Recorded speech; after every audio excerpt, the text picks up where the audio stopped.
All right, so we got customer Brock here, brought us his MT-07, and we're gonna do a saggy link. This is before, and he even has the Suzuki shock mod, I believe. That's not a stock shock, nope. So he has the better shock that costs you basically $350 now, so we're gonna take care of that for him today. Quit recording or? Yep, no, you're good. Keep recording your stuff. All right, guys, take your floor jack on the kickstand. Get it nice and just right underneath the oil pan. And then we're not gonna do anything yet until we get the rest of our bolts cracked loose. So then, it's really fun. Oh, take this thing off, make it easier. What's that? Oh yeah. Step 1, remove. Okay, so, jeez, Brock, you should have put a little longer bolt in there, my guy. Why? Look at that. Thing's like hanging on by like 3 threads. Diameter. Add the thread. It needs like 2 threads on there. All right, so this is what we're replacing, guys. This stock linkage here. So grab yourself your, I think they're gonna be 14. I'm gonna be a 14, and then what is the other side?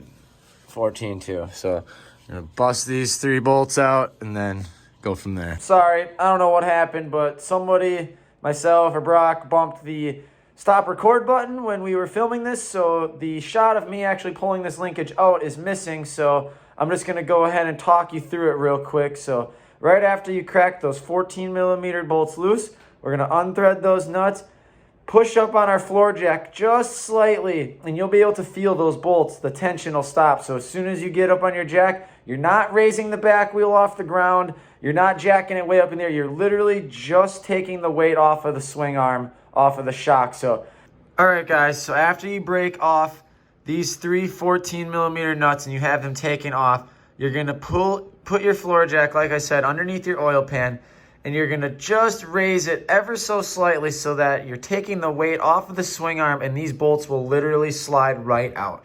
You don't have to jack the back wheel up into the air. You don't have to do anything crazy like that. You're literally just taking a little bit of that weight off of the swing arm with that floor jack under the oil pan, and these bolts will slide right out by hand. You don't need to tap them with a hammer, nothing like that.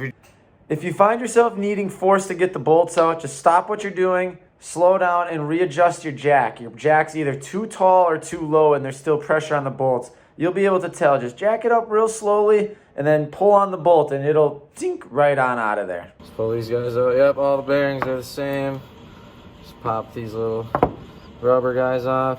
Get a little screwdriver. All right, guys, so just take a little flathead, get in the edge here, and just kind of, you'll feel it, just boop, pop out. Do that to all of them. This is what it'll look like, and then you're gonna wanna use the same 14mm that you used to get the nuts off. Fits in there real nice. And then grab yourself a backside, and what you're gonna do is you're just gonna push, and it's gonna slide the bearing out that side. Pretty simple stuff. And since these are new bikes and they haven't been sitting for 20+ years, these bearings should come out really easy, guys. You won't need a lot of pressure, like a really big vise. I just got this real dinky little thing here, and that's all you need. Okay, so let's see, it's already sliding out halfway. You're just using the socket, clamping, and just pressing it right on out of there. So I grabbed a little bit.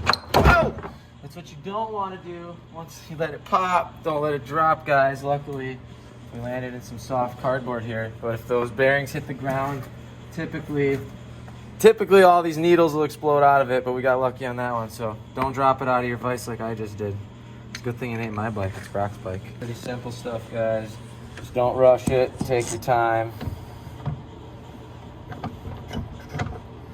Line her up.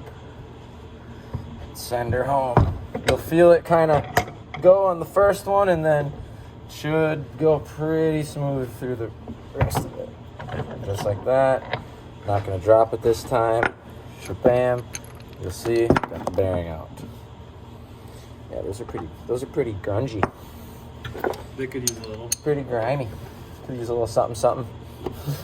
Okay, so now you take this piece and you throw it in your trash pile. You replace it with your beautiful new Twinstunts Saggy shock fix.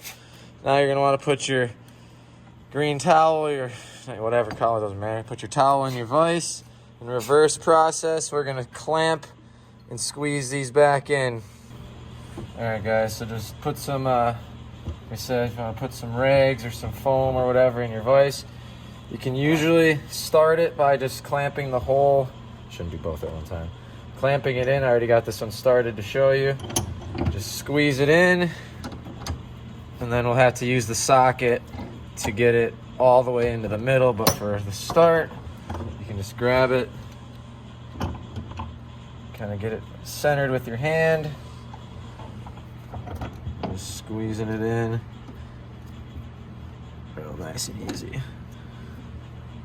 Depending how old or new your bike is, you should grease these. Okay. Yeah, so like I was saying, depending how old your bike is, you know, use this as a good opportunity to clean and re-grease all your linkage bearings. We over here at Twinstunts HQ are not doing that right now because time is of the essence, like always. So we're gonna just slap it in for you guys.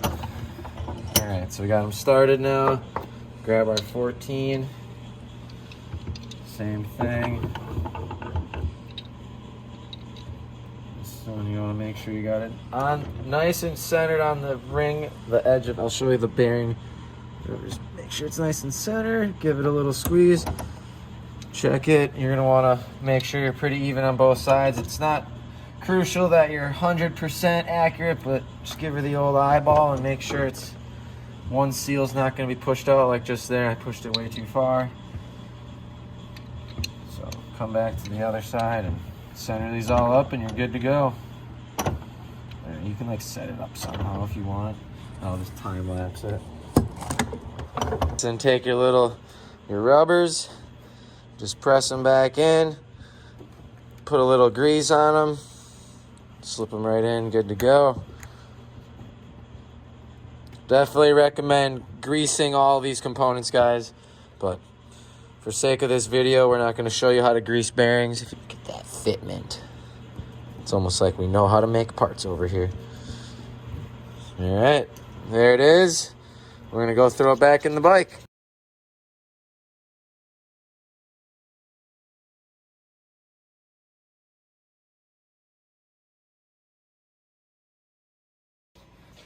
You think he did this before, guys? Dude, I've done it one time. You know what? I really think you might have it backwards. Backwards. Okay, guys, so don't listen to anything that I apparently say. We're putting it in backwards, and that'll never fit, so you'll pretty much know right away if you're backwards or not. Like me, there was no way that was ever going to work. So the two closer holes go towards the engine, guys. Don't make my mistake. Now, this should be pretty simple to install. Where did that shock bolt goes? All right, so now you gotta go up a little bit, I think. It's gonna have to go up just a touch, guys. So That's probably good. yep, so you're barely.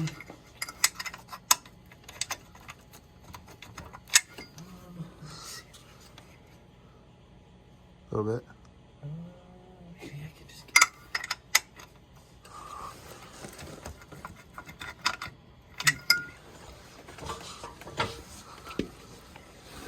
There we go. All right, just like that. Jack it up a little, and you're in, guys. I think that was kind of cool. I think you're sick. Is that what you just want to get? Yeah, that's what I'm trying to get. Let's see if I can swing it. Side, it's cold. Show everybody that's. So now we turn the shock all the way soft. Got a little bit of preload, but as you can see, the bounce back is just very minimal. It's going to be a lot better for stunt riding. Sweet. It's cold as shit out here. Thanks for bringing your bike by for me. Appreciate it. Hopefully you guys answered all your questions. It's pretty easy install. If you need help, drop a comment. I'll help you best I can, but I think you guys will be fine on your own. Best of luck.